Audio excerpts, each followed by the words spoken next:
What's up, weirdo? Shadetree Surgeon here at the Ride Factory. If you saw the last video, you'll know that the old FXR let me down. In fact, like that eponymous parrot, it has ceased to be. That is just stubbornness. I have to get through it. Hello, Fully! This parrot is no more. It has ceased to be. We're hanging here with the boys at the Ride Factory. We got it on the lift and we're gonna see what exactly might have gone wrong, because with old Harleys like this, with old Evos and twin cams and all those things, they never really die. They just stop working for a time. They can always be brought back to life, whether they want to come or not. Like I said, if you guys saw the previous video, you know that the FXR failed to start after starting in the morning and riding all day. I already know I have a good battery, maybe not the best battery, but let's call it a good enough battery. So we're gonna go ahead and move along to the stator and the rectifier. And what we're basically gonna do is go down here on the front of the engine, and we're going to see if I'm grounded out on the stator here, and that's the first test we're going to do. Now, people who are looking at this might say there's a whole bunch of other tests to do, but I'm lucky here at the Ride Factory that these guys have been working on Evos and twin cams and all these bikes forever and ever and ever, so they usually know which direction to point me in right away. So don't think I was born with this knowledge. I had somebody tell me, just like everyone else. So testing from the stator to ground, we are actually grounded out. We're showing resistance here. So again, there's a whole lot of other tests you can do. I'm surrounded by experts here. I'm in a situation where I am very lucky to be surrounded by people who know what they're doing and know what they're looking for. So I can narrow it down a lot better. I'm not saying that if you're at home and you're trying to check your stator and you immediately find that you've got a ground between you've got resistance in between ground and your stator, that just go ahead and replace it. I feel confident doing that because they feel confident doing that. I was so proud of these floorboards, and now they're making my life more difficult because they got to come off before this guy comes off. In order to change the stator, you do have to take the outer primary off.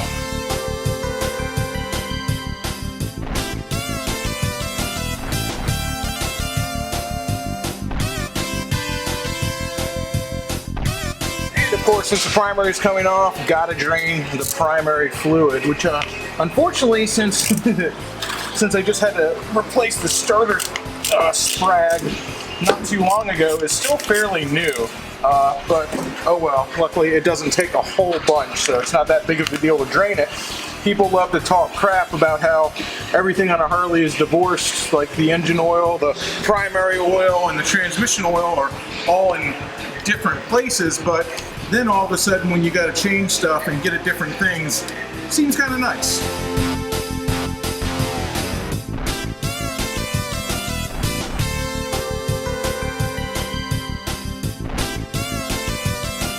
All right, before I make a very serious mistake working on areas where there's lots of gears and electricity, don't forget, as I just did until now, to disconnect your battery. It's always a good idea to disconnect your battery when you're working on the bike, period, but especially when you're working on electrical stuff around a bike that will start without a key. Pretty good idea to go ahead and disconnect that battery. Just for a little extra layer of security. Sure, a lot of guys already do this, but I like to go ahead and put a towel just in between those battery connections, just so we know for certain nothing bad's gonna happen. Because let me tell you, you don't want to get your hand caught in that. This has to come out. And I've been shown how to do this before by Shelby and Brian. So this will be my second time on this bike actually taking this out. So hopefully it goes a little smoother than the first one. The first mistakes I made when I was first trying to take this whole clutch basket out was taking this nut off, which ruined my adjustment. And later on I was told that just the snap ring has to come out, not the whole nut.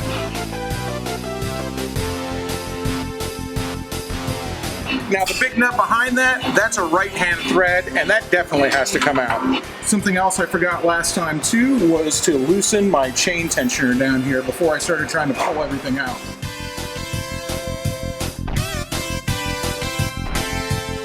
I assume it would be possible to get these big old nuts off, make your own jokes there, without air tools, but we're gonna go ahead and use air tools.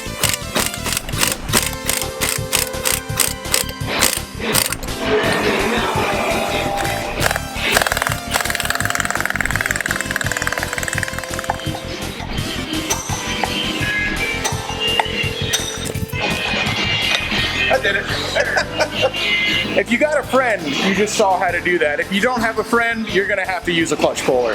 And of course, that's something that is specific to older FXRs with a tapered shaft instead of a spline shaft where it's pressed on like that. So if you're thinking they changed it in 87 or 88, but you'll know when you go to pull it off whether you got it or not. Very, very important. Don't forget this guy or else you're gonna have a bad day when you go to put this thing back together. You're gonna have to wiggle them up, wiggle them up.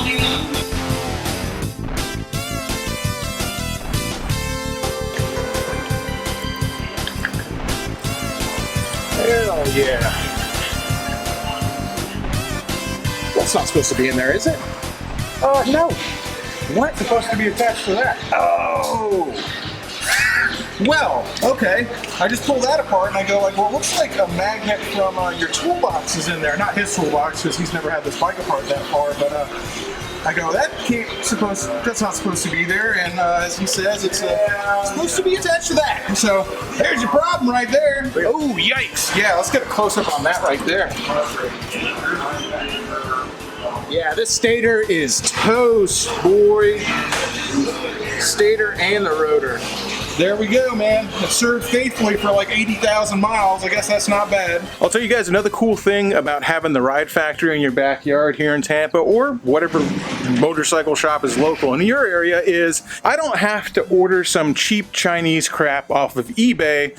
My local motorcycle shop, the Ride Factories, they usually got pretty much everything in stock. And I will tell you not to wave the flag of patriotism too hard right now, but in these times, like with the coronavirus and a lot of people out of work, if you want to make sure your dollar actually goes to an American business, walk into a showroom and buy it. If you exchange money with another person in America, you know that your dollar is going to support somebody who has a job here. So, like I said, leave eBay alone. Always check your local motorcycle shop first. And I don't have to wait. Amen. Fun fact, these are not reusable. So your new stator should come with new bolts. And there we go. That sucker is out. All right, if you take a look at this thing, you can actually see where I assume where that magnet got torn off, it just got absolutely ripped apart. So not only was it burned up, but this is toast. It needs to be replaced, and probably could have used replacing before anyway.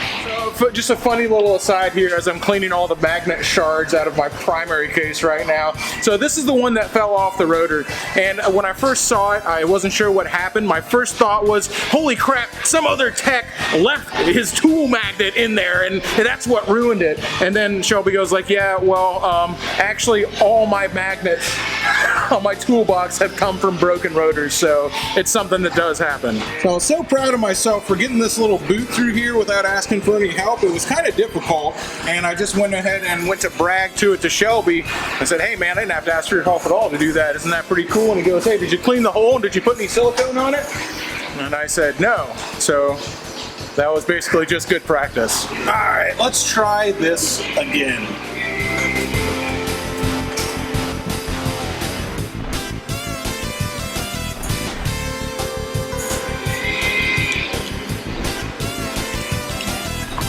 Hey, good thing I practiced. It was much easier the second time. So from what Shelby tells me, you don't got a haul on these things. These are literally don't have to be super tight. There is a torque spec, but it's not what you think. It's only about 60 inch-pounds. And he didn't tell me to tighten them up in a pattern, but just anytime you're tightening down something that is a circle or a pattern, it's not a bad idea to kind of just tighten everything down gradually so it seats properly. That's just good practice on literally anything. Very important. Make sure you're on inch-pounds, not foot-pounds, or you're going to have a bad day.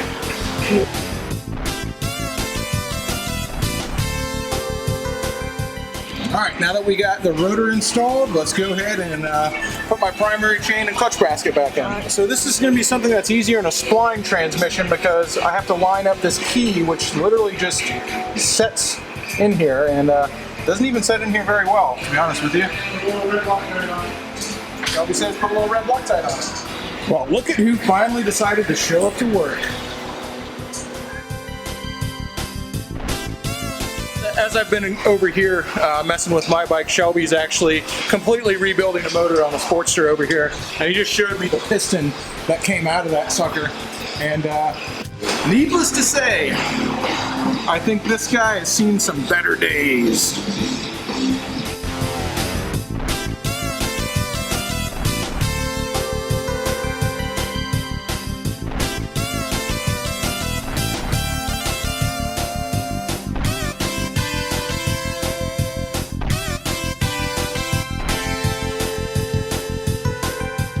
Well, I finally got it on.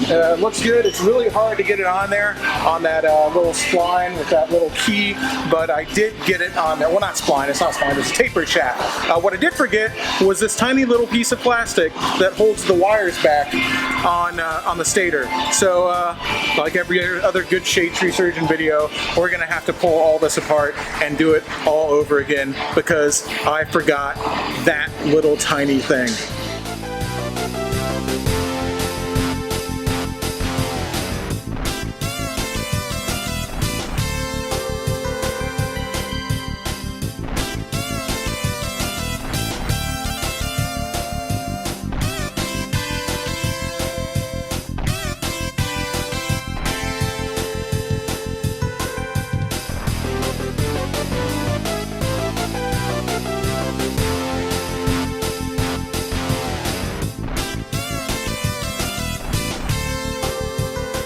So as I put this back together, I'm going to go ahead and take these big old nuts that I got here. Again, make your own jokes. And I'm going to clean the threads on them and make sure everything looks good for when I put some red Loctite on it and put everything back together. This isn't something I want to have to look at a lot, so as Shelby says, make sure it's done right the first time. Let's go ahead and tighten this guy up.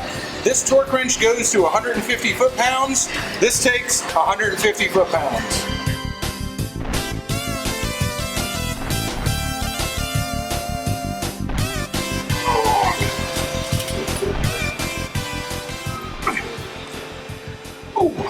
Yeah. Shelby, I think he's gonna do it all by himself. He doesn't need this. I think I'm gonna need it. Because what's gonna happen is I'm gonna fly off this motherfucker and break my knuckles.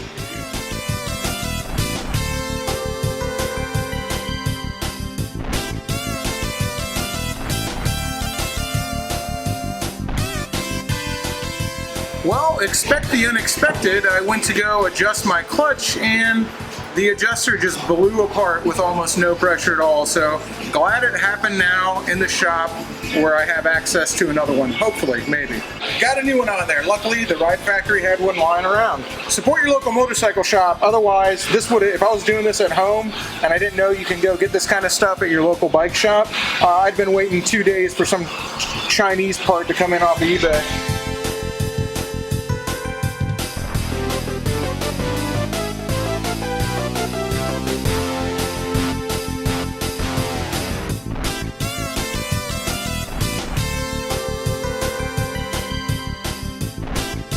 All right, fast forward to the next day, and we are back in business. I know a lot of people have been asking about the Rocket 3 too. That's next because it is currently not running right now. But that's a problem for another day. Today, I'm just happy that the FXR is back up and running. Yes! Hell yeah! What is dead may never die. Yeah, I think that saying fits for the FXR just about as good as anything else because old Barf Party here, I don't care how bad it wants to lay its head down and rest, we just keep dragging it back to life. You're gonna be all right. You're gonna be all right. Please, kill me. One of those things where people wonder why I spend so much time on this old crappy Harley, and I get those comments like, you're a Harley channel now, you've got nothing but Harley content. Let me tell you, this bike is fun to ride. And even when it does break, it's cheap and easy to fix, more so than any other motorcycle I own. Like, something's wrong with the Rocket 3 right now. It's going to be electrical. It's not starting. It doesn't want to run. It's not going through its warm-up cycle. I guarantee whatever's wrong with the Rocket 3 is going to be a way bigger pain in the ass.